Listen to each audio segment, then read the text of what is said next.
So let's keep this conversation going and now welcome in Tennessee Senator Marsha Blackburn. Good morning, Senator. Obviously, want to start with you and your friend Lindsey Graham. You worked closely during your time together in the Senate, with him being honored today at the Capitol, the memorial service this afternoon. What are you remembering when you look back at the life and legacy of Senator Lindsey Graham?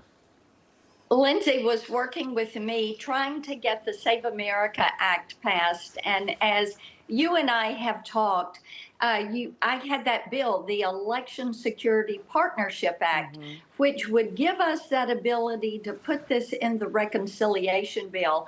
And that legislation would incentivize states to check their voter rolls against the SAVE system, which is that system that has the names of those that are in the country, are not citizens, and thereby are not allowed to vote. We've got 26 states that already verify their rolls against this system, but 24 that do not.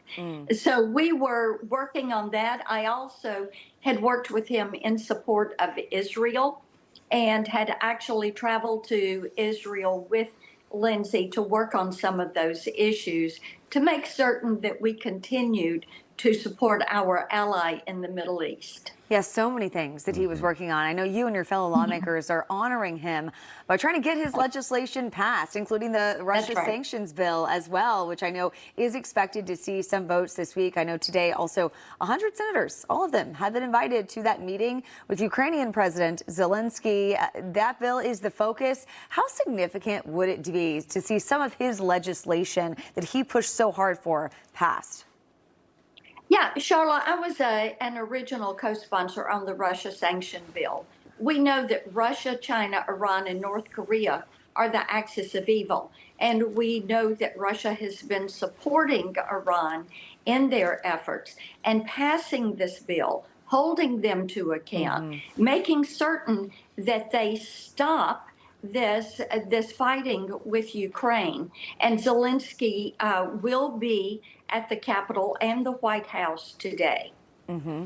I do want to switch gears here and ask you, of course, you have a very busy week here before leaving for summer recess. You've got the government shutdown, stopgap, defense spending, of course, the reconciliation bill that does include parts of the Save America Act. And President Trump is putting that recess in question, writing on Truth Social, quote, John Thune should not allow the United States Senate to leave town until it passes the Save America Act, or far better still, terminates the filibuster. Now, as Senator Thune has said, it's not happening. The math is not there. But do you worry that the president's focus on fellow Republicans is getting the base angry at you when we should be focused on the Democrats?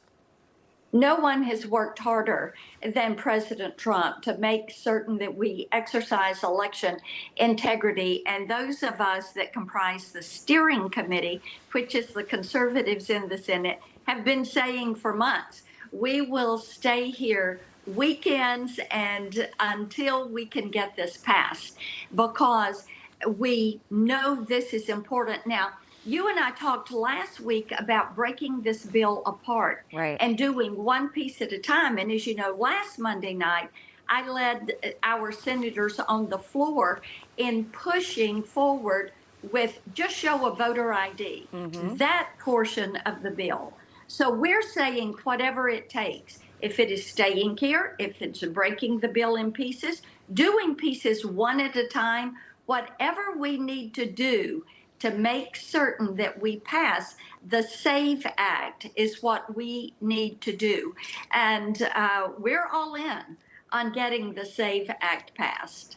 Before we go, Senator, I do want to talk about Acting Attorney General Todd Blanche. He faces a key vote in the Senate Judiciary Committee, which I know you're on, to advance his nomination to be permanent AG. But there are still two holdouts, John Cornyn of Texas, Tom Tillis of North Carolina.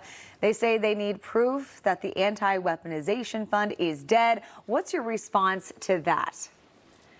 When we call the vote Thursday morning, Senate Republicans are going to advance the nomination of Todd Blanche. There we go. There we go. All End of discussion. Senator, always great to talk with you. Thank you so much. Thank you.